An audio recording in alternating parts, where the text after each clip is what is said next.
basuki langgang rahayu tansah adiluhur haun basuki langgang tanggar ikut tetengering budi luhur arep memuji nama engkar sami Gusti isu awan suri lan bengi mantep manembah kang moho suci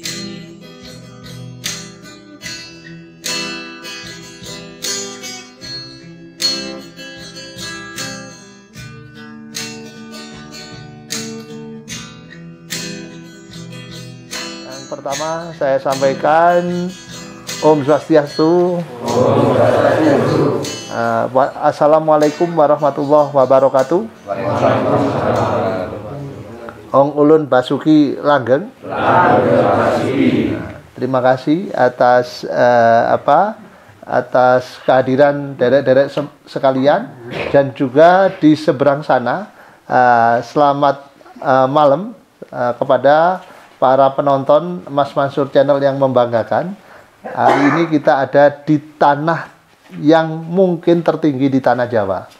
Ini kita pakai bahasa Indonesia karena penonton kita di sana ada yang dari Bali, ada yang dari Lampung, ada yang dari Palembang, Papua, mungkin ada yang juga dari Amerika, Pak. Jadi derek-derek kita pakai bahasa Indonesia ya kadang-kadang ya. Setuju?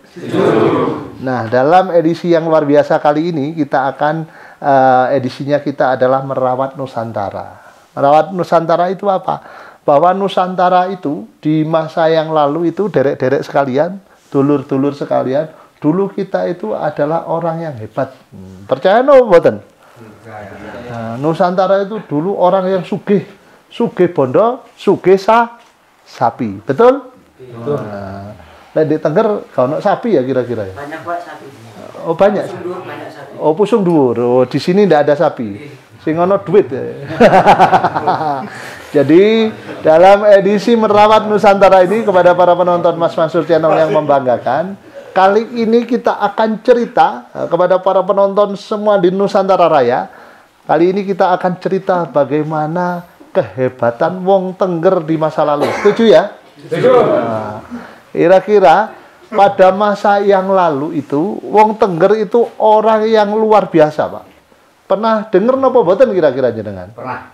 Pernah ya? Bahwa wong Tengger itu dulu adalah orang yang dinamakan keturunan Hyang Hulun, betul? Betul. Napa Hyang Hulun itu kira-kira? Ada yang tahu kira-kira? Di luar Pak Slamet niki sama yang lain ada yang tahu Hyang Hulun niku napa? Nah, ada yang tahu? Nah, ditanya bener. Wah. Niki ini bukan ujian sekolah, enggak apa-apa, salah jawab enggak apa-apa. Kira-kira enggak ada yang enggak lulus nih. Kira-kira kinten-kinten derek-derek tahu napa mboten Hyang Hulun?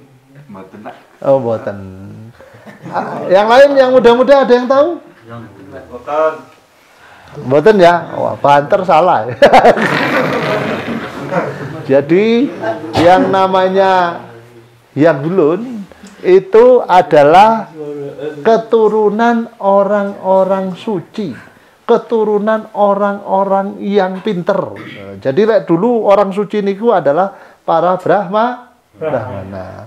Brahmana itu orang-orang yang sakniku sekolahan, Pak. Jadi Tengger itu dulu adalah keturunan para profesor, keturunan orang-orang yang sekolah. Nggih, betul? Kok betulnya alon-alon?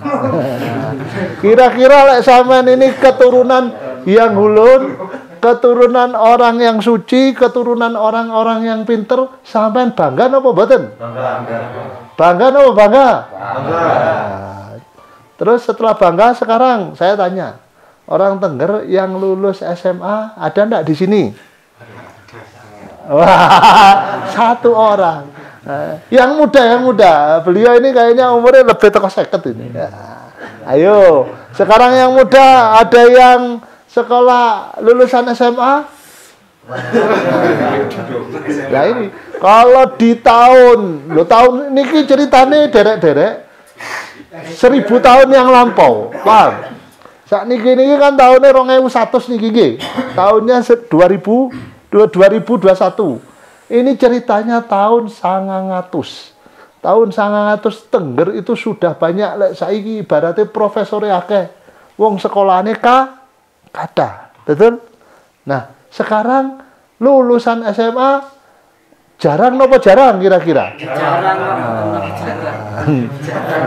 Berarti kira-kira wong Tengger ini pinteran sing biyen napa mboten? Niki yang perlu orang Tengger harus tahu sejarahnya. Lek wis harus sejarah kira-kira nanti harus sekolah. Yo empun jenengan sing sekolah nggih. Nah, lek jenengan sing sekolah gurune wedi, Pak. Bisa disetting kalau bapaknya mbaknya yang sekolah gurune wedi. Jadi kira-kira yang di sekolah kira-kira putune, ponakane nggih. Sanggup? Sanggup? Sanggup. Kok nang Tegal iki. Nggih nang Tegal kudu, tapi sekolah juga harus. Setuju? Jadi saya ceritakan lagi, yang namanya Tengger keturunan Hyang Hulun niki sanes dongeng bapak-bapak. Ini tertera dalam satu prasasti atau watu tulis. Kakek moyangnya jenengan dulu itu sudah menulis yang namanya di prasastinya, namanya prasasti di Pananjakan. Nah, kira-kira Pananjakan tepun ini. Pak Slamet, Pak Ketua ada tahu Pak Seneman? Kurang tahu. Pananjakan itu kira-kira di Wonokitri. Di daerah Kecamatan Losari. Pasuruan nggih. Niku prasasti Pananjakan. Tahunnya 929 Masehi kira-kiranya begitu. Itu menyatakan Tengger adalah keturunan Hyang Hulun. Nah, kemudian diperbarui lagi. Wonten yang namanya prasasti lagi nanti. Prasasti Walandit kira-kira. Tahunnya 1400. Nah, menyatakan bahwa wong Tengger dibebaskan karena keturunan Hyang Hulun. Biar lek wong golek wong pinter kan angel nggih, Pak nggih. Wong saiki di Tengger angel. Ana apa malih tahun 100, tahun 1400. Pinten tahun? 700 tahun sing kepungkur. Dados karena keturunan Hyang Hulun, keturunan orang-orang suci, orang-orang pinter, makanya Tengger dibebaskan dari pembayaran pajak. Nah, saat ini jenengan kan banyak yang bukan hanya ndak bayar pajak, ndak oleh bayar pajak ya, karena tanahnya dan sebagainya ya. Jadi saudara-saudara, itu kisahnya Tengger tahun 1400, keturunan orang-orang yang suci, banyak pendeta-pendeta, para brahmana, nggih. Mulai dari ujung yang namanya Malang niko sampai yang namanya ujung Lumajang. Di Malang sama Pasuruan disebut Brangkulan. Kira-kira gitu ya, Pak? Nah, beliau yang lebih paham. Probolinggo sama Lumajang itu adalah di Brangwetan. Jadi Tengger itu karena keturunan orang-orang yang suci, keturunan orang-orang yang hebat. Mari saudara-saudara saya, terus anak-anak putune sampean harus sekolah. Betul? Nah, saya ceritakan sedikit. Kenapa Pak Mansur Tengger sakniki kok boten wonten tiang sekolah, jarang tiang sekolah. Amit nggih, cara pendidikan agak terbelakang. Napa ceritanya kira-kira? Bukan wong Tengger itu bodoh, Pak. Bukan, amit nggih. Saya bangga punya saudara orang-orang Tengger di sini. Nah, kenapa ceritanya?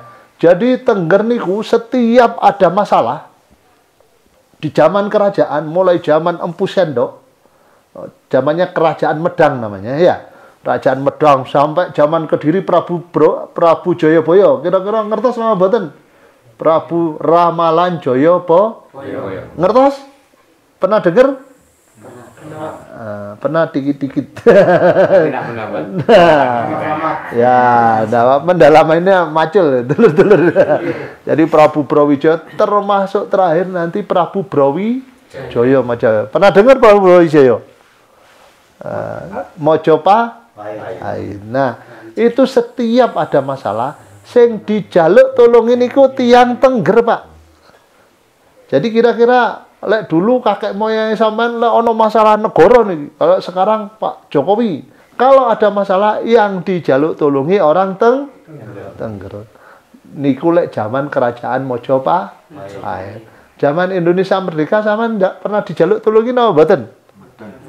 Mboten nggih, karena sampean yo ndak ngerti apa-apa pisan. Nah, jadi dulu setiap ada permasalahan kerajaan, pasti yang diminta tolongi adalah orang-orang Tengger. Sampai kemudian ini Tengger, nun sewu.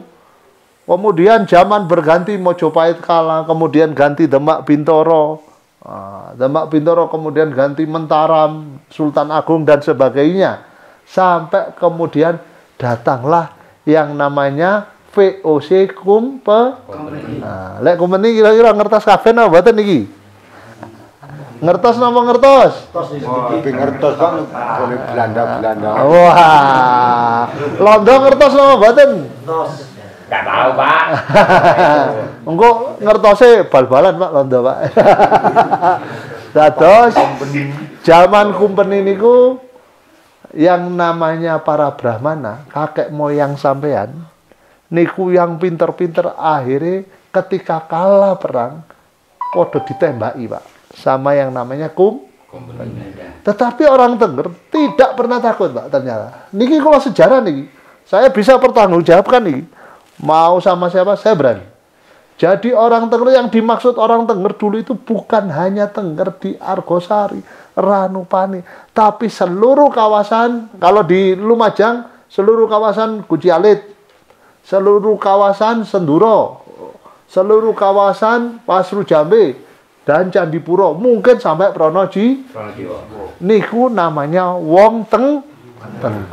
Semuanya mempercayai yang namanya adat karo, adat kasodo, unan-unan dan sebagainya. Terus rumiyin orang Tengger itu orang yang sangat berani. Kakek moyangnya sampean yang namanya para Brahmana niku kalau mau kerja sama Belanda, ya kayak duitnya Pak. Betul loh, betul. Tapi ternyata kakek moyang sampean hebat.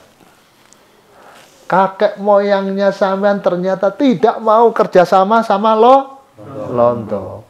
Karena tidak mau dibedili terus perang Pak. Sampai akhirnya munggah sampai nang Senduro. Londo tidak kalah Pak.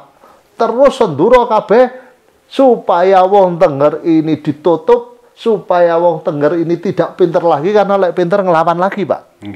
Gak oleh sekolah, gak oleh dalane dirusak dan sebagainya. Nah kemudian Londo tahun 1900 nih ceritanya nih, setelah melawan Londo atusan tahun 1900 Londo kemudian buat yang namanya perkebunan, betul? Nah, di mana-mana ada perkebunan, coba lihat Guci Alit, ada namanya perkebunan teh, betul? Nah, dulu yang namanya di Kandang Tepus ada yang namanya perkebunan teh, betul? Betul ya? Cengkeh, di Pronojiwo, di Pasru Jambe, ada perkebunan semua. Senduro, Pasru Jambe, Candipuro ada perkebunan.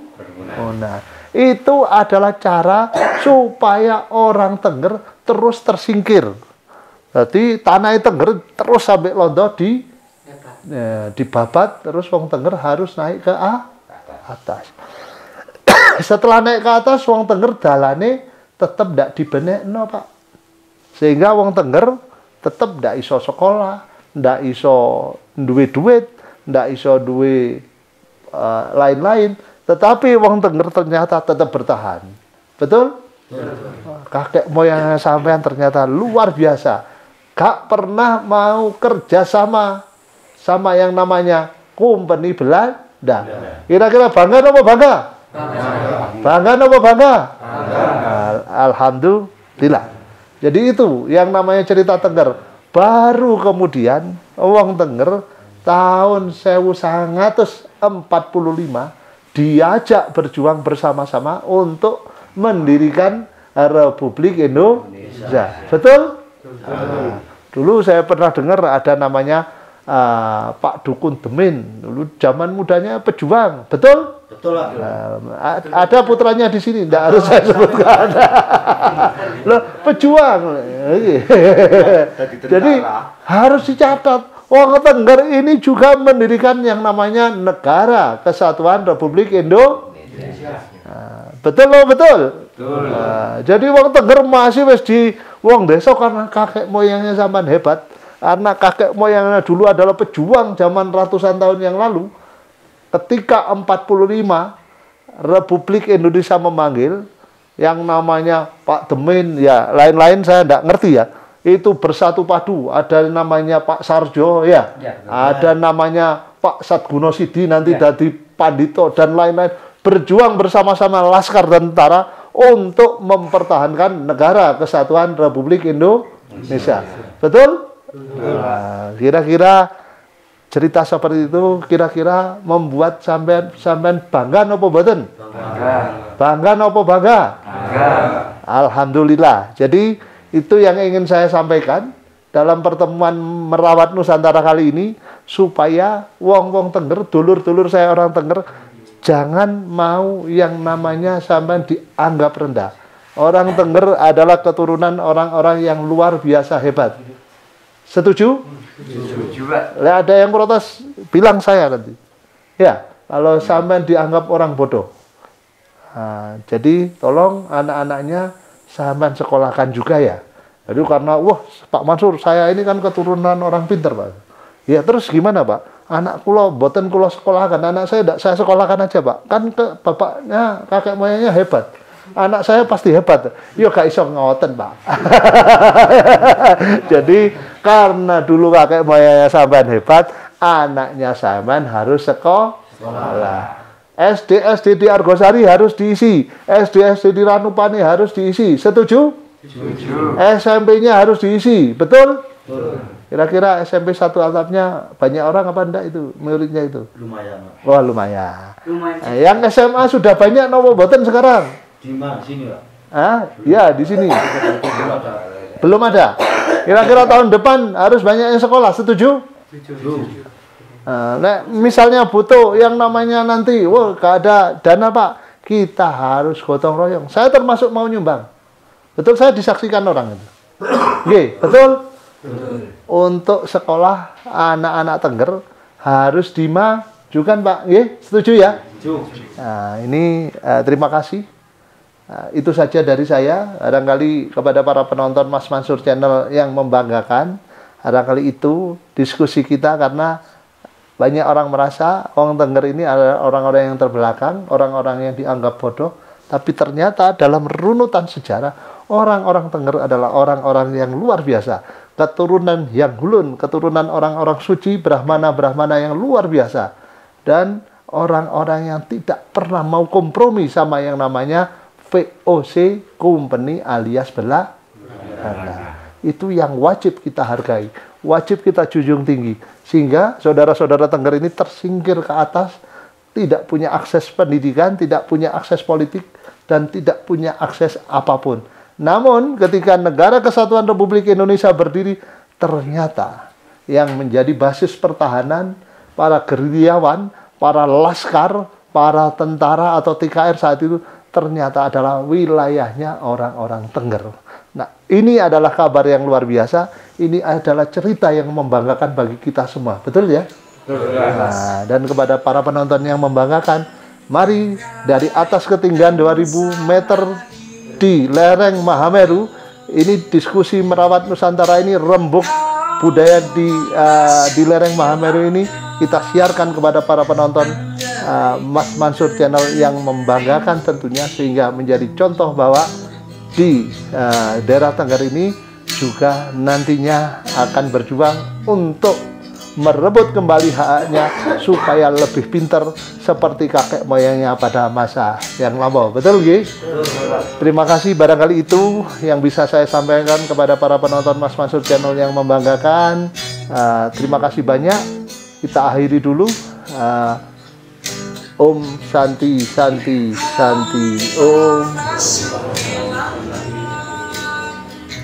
Wassalamualaikum warahmatullahi wabarakatuh.